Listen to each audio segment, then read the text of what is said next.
हे राजा ऊंडो ज्ञान समझ लीजे, अंधधुंध कोई काम न कीजे। सत शब्द की सोजी करिए, उलामाय उलझ मत रहिए। हे राजा ऊंडो ज्ञान समझ उड़ लीजिए। राजा है राजा चंदूलाल।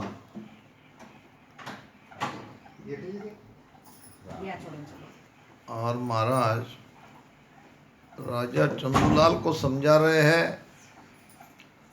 अब न तो राजा चंदूलाल रहे और न महाराज रहे, फिर भी हम सभी श्रोता आज यहाँ है और महाराज साक्षात वाणी जी के रूप में, ज्ञान के रूप में हमारे साथ है। संसार में कोई भी काम करना हो तो अंध मुंद में नहीं करना है। अंध मुंद क्या? सोचे समझे बिगर किसी भी क्षेत्र में, किसी भी ज्ञान में, ज्ञान को धारण करना है तो उससे पूरी तरह से उसका अभ्यास करके, सोच विचार करके उस ज्ञान को धारण करना चाहिए। कोई भी ज्ञान हो, किसी भी क्षेत्र का हो।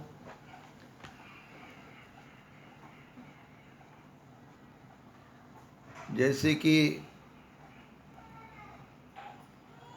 ज्ञान तीन प्रकार के हैं। पहला ज्ञान है भयप्रद, डर बता के किसी चीज को समझा कर देना। जैसे हम छोटे बच्चों को डर बताते हैं, जब शरारत करते हैं या कोई बात नहीं मानते, स्कूल में नहीं जाते, तो हम उसे नाना तरह से डर बता के समझाते हैं, क्योंकि वो बाल बुद्धि रहती है और वो अच्छा बुरा नहीं समझ सकते, तो थोड़ा सा उनको डांटना पड़ता है, डर बताना पड़ता है। दूसरा ज्ञान है रुचिक, जिसमें रुचि है। तो कोई कथा के द्वारा सुनाते हैं, दृष्टांत के द्वारा सुनाते हैं, कि कथा दृष्टांत में थोड़ा सा मन लग जाता है, फिर थोड़ी थोड़ी रुचि बढ़ती है। ये दूसरे प्रकार का ज्ञान है, मन को रुचे, मन को भाए, तो थोड़ी देर हम बैठ जाते हैं सत्संग में। इसलिए दृष्टांत देते हैं, पौराणिक ग्रंथों का प्रमाण देते हैं। उद्देश्य ये रहता है कि वो इस तरह से थोड़ी देर उनका मन यहाँ लग जाए। और तीसरा ज्ञान है वास्तव ज्ञान, निर्णायक ज्ञान। हम कहते हैं ना, दूध का दूध, पानी का पानी। तो ये वास्तव ज्ञान में उतरने से पहले ये जीव भी अनेक प्रकार के यहाँ श्रोता बन के आते हैं। किसी को डर का ज्ञान बताना पड़ता है, तो किसी को रुचिक ज्ञान बताना पड़ता है। तब धीरे धीरे ये वास्तव ज्ञान उनको दिया जाता है। एकदम से अगर वास्तव ज्ञान दे दे तो वो सिर के ऊपर से चला जाएगा, कोई धारण नहीं कर पाएगा।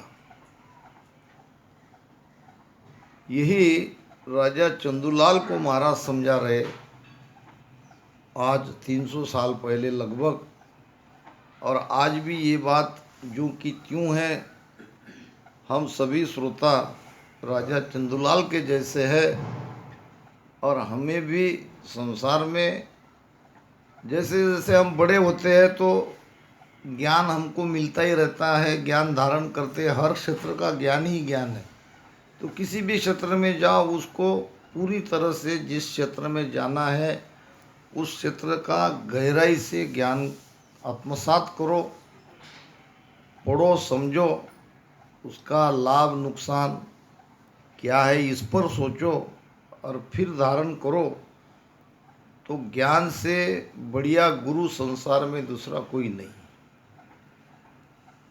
ज्ञान ही गुरु है। तो यहाँ अध्यात्म के बारे में चर्चा हो रही है, यानी हम कौन हैं, वास्तविक हमारा परिचय क्या है। अगर हम मानते हैं शरीर का हमारा परिचय देते हैं तो शरीर कितने दिन का है।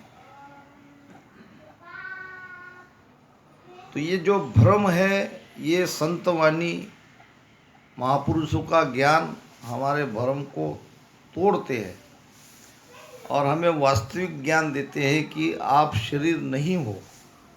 आप शरीर के साथ जो आपका तादात्म्य है, ये ही भूल है।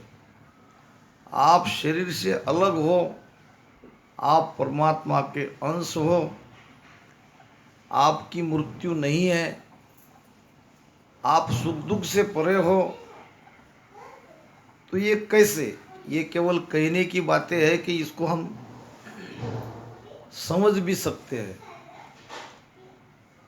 अब कितना भी कुछ कहे तो ये पढ़ा पढ़ा हुआ ज्ञान कुछ देर तक रहेगा, बाद में हम भूल जाएंगे। मगर जो भीतर का अनुभव किया हुआ ज्ञान है उसको नहीं भूल पाएंगे। जैसे कि छोटे बच्चे हैं, हम कितनी बार समझाएंगे उसको कि आगे मत जाओ, वहाँ आग जल रही है, तो बच्चा नहीं मानेगा, उसको तो और आनंद आएगा, वो और जाएगा आगे आगे आगे, क्योंकि ये समझ नहीं पा रहा है आग क्या है, आग क्या करती है। मगर जब वो आग को पकड़ लेता है और उसको वो बैठती है चटका आग का, तो फिर वो जिंदगी भर वहाँ नहीं जाएगा, क्योंकि वो उसने अनुभव किया है। अब उस तरफ वो देखेगा भी नहीं। तो ये है अनुभव का ज्ञान। तैरना सीखते हैं, एक बार तैरना सीख लिए तो जिंदगी भर वो भूल नहीं सकते, क्योंकि उसका हमने अनुभव किया है। अब जिसको तैरना नहीं आता वो कहते कि ये लोग कैसे चलते होंगे पानी में, बड़े आराम से डूबते नहीं, डर नहीं लगता। तो ये ज्ञान है, ज्ञान हमारा गुरु है। ज्ञान राजा को समझा रहे कि अगर तुम अपने आप को जानना चाहते हो तो तुम ऐसे नहीं जानोगे, मैं कितना भी कुछ कहूँ तुम नहीं जान पाओगे। इसके लिए सदगुरु महाराज हमें सबको शब्द देते हैं। अब शब्द जब देते हैं तो वो देंगे तो 52 अक्षर का ही देंगे, क्योंकि व्यवहार तो जो आकार है उसका ही होगा, निराकार का व्यवहार नहीं होता है। मगर उसके पीछे एक पूरा लॉजिक है कि इसी शब्द का रटन करने से भीतर में एक शब्द जागृत होता है। अब वो शब्द क्या है, वो शब्द है एक शक्ति। ऐसी शक्ति जागृत होती है कि हमारे शरीर में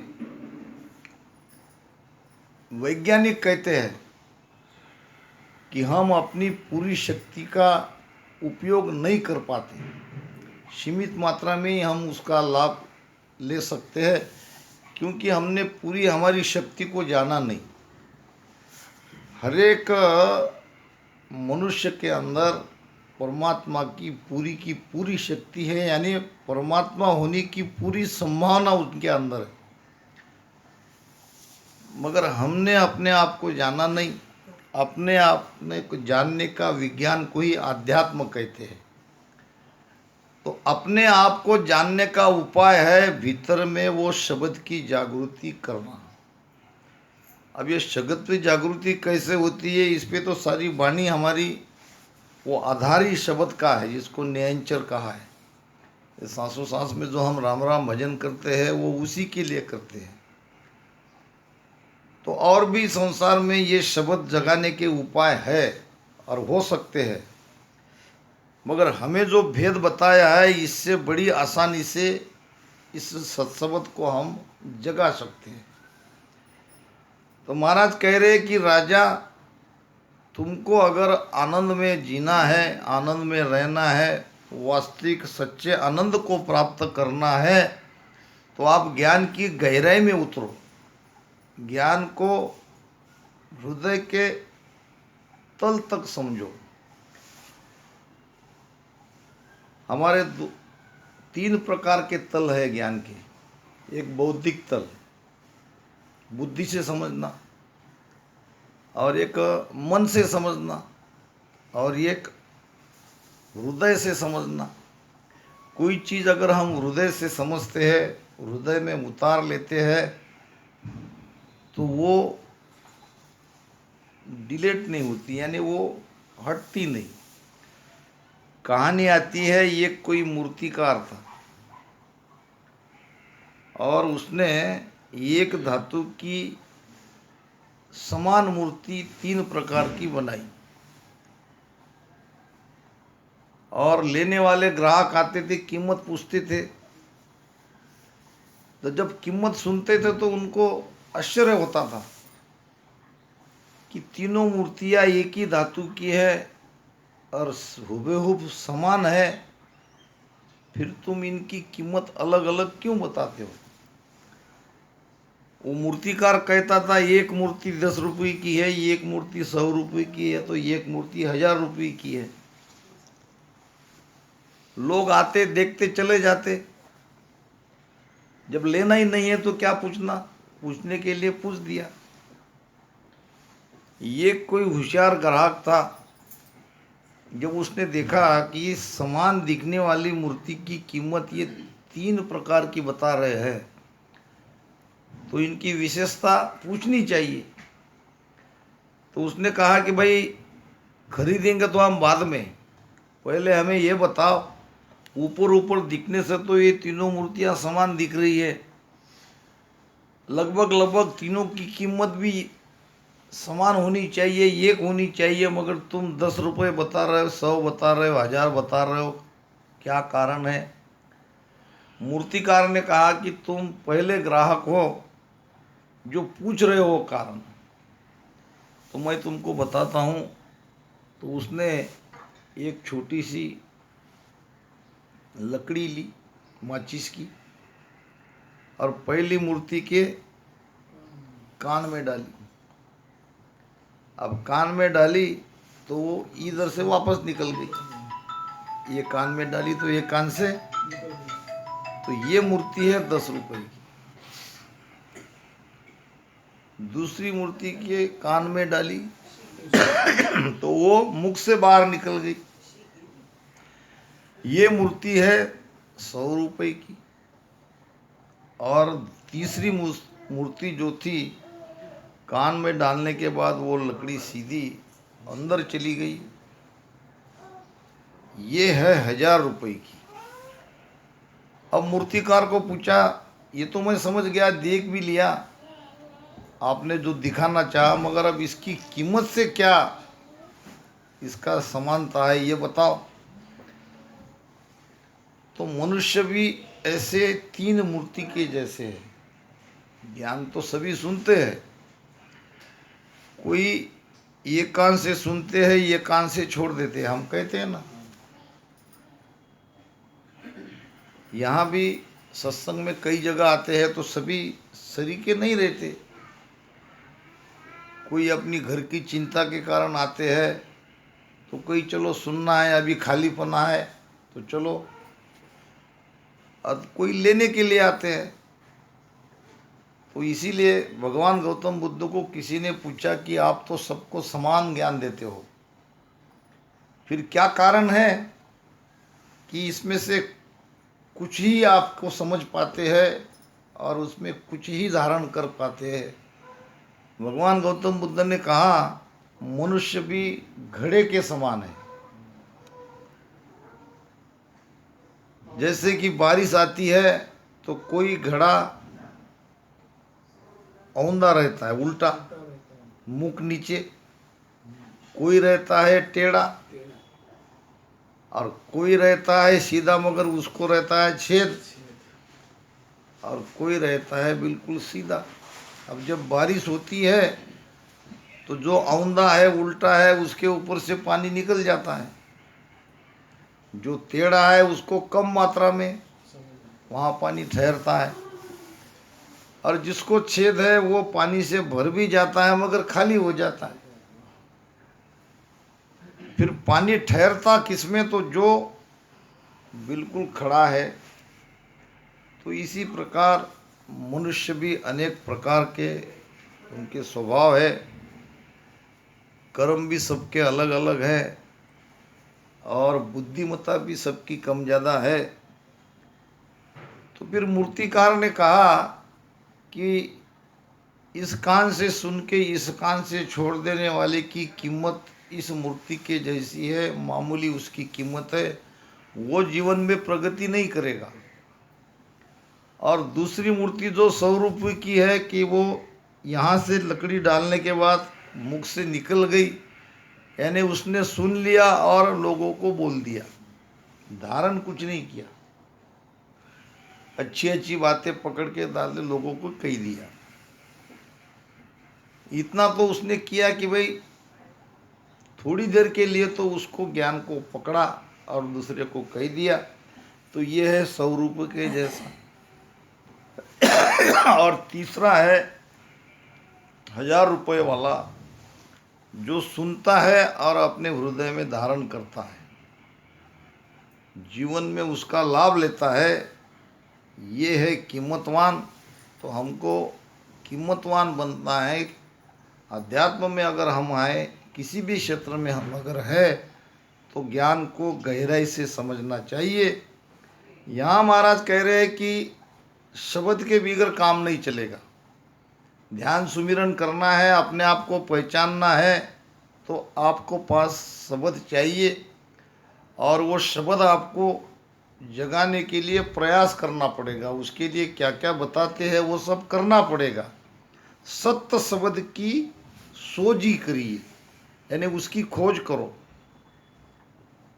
महाराज ने एक भजन में कहा है, पांडे समझ सिवर हल साई, बिना भजन जुग परले जावे, बिना भजन जुग परले जावे, पड़े कूप भौमाई,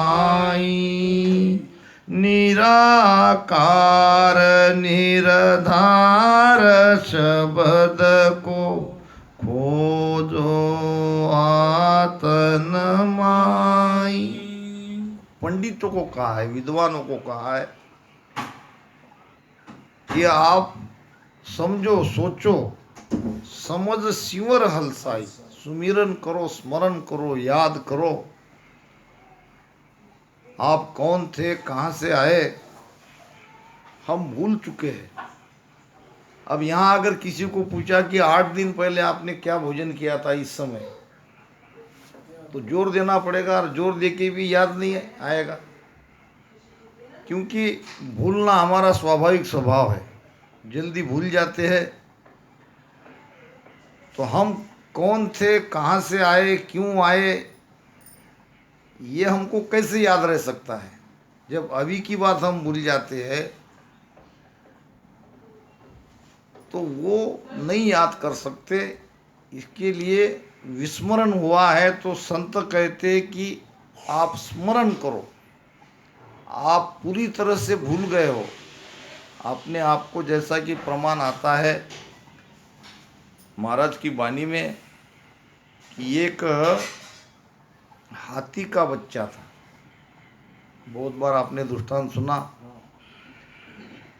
और अपने परिवार के साथ वो भी जंगल में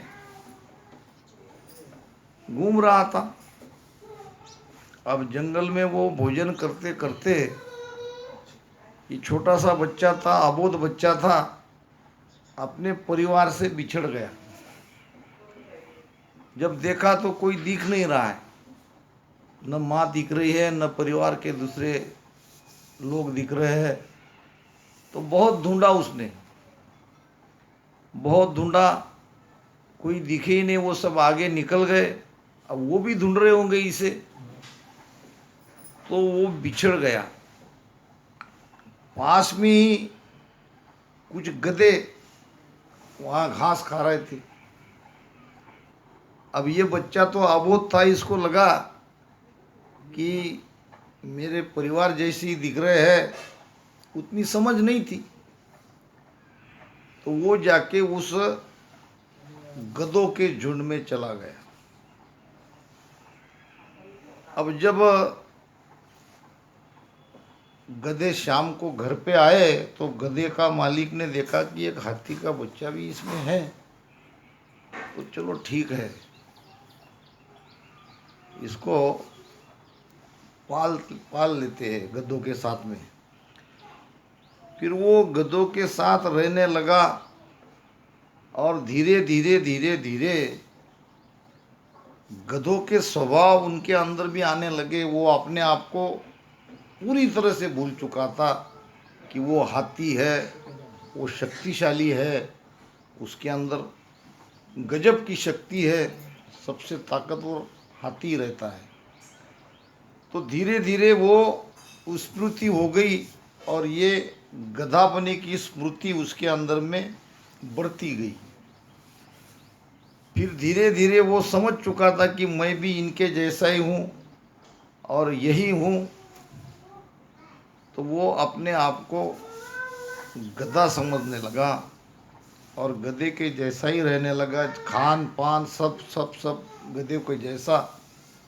अब धीरे धीरे वो बड़ा होता गया, शरीर तो बड़ा होता गया, मगर उसकी बुद्धि में वो पहली वाली स्मृति सारी मिट गई और नई स्मृति उसके अंदर पैदा हो गई। अब वो भी जंगल में गधों के साथ जा रहा था और जाता था आता था। एक दिन संयोग से वहाँ के राजा का हाथी था, उनकी सवारी करने के लिए।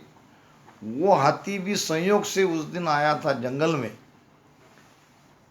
अब उसने देखा तो गधों का तो ये काफ़ी झुंड है, मगर विशेष बात उसने देखी कि उसमें ये हाथी कैसा। अब उसने पुकारा उसको, तो हाथी की आवाज़ सुन के ही वो डरने लगा, कांपने लगा। फिर उसने कहा कि भाई तू मुझसे क्यों डरता है, और इन लोगों में तुम कैसे, तुम तो हाथी हो, तुम गधों के साथ कैसे। तो वो कहने लगा नहीं नहीं नहीं, मुझे तुम क्या कह रहे हो ये मैं समझ नहीं पाता। मैं हाथी ये शब्द ही जानता नहीं हूँ। मैं ये जो हूँ ये ठीक हूँ और इसमें ही मैं हूँ, ये मेरा परिवार है और मैं इनका हूँ। फिर और ज़्यादा उनको ये हुआ कि ये तो बहुत गलत हो रहा है, ये तो सब भूल गया है, इसको याद दिलाना चाहिए।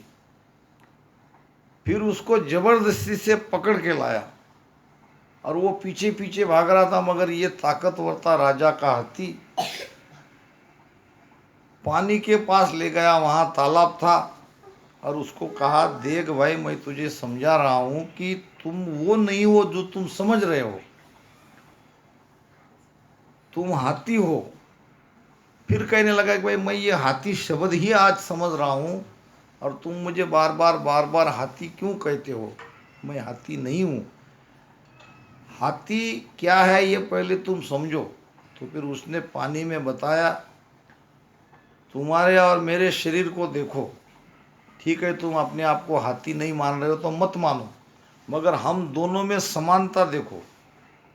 मुझे देखते जाओ, अपने आप को देखो और उन गधों को देखो।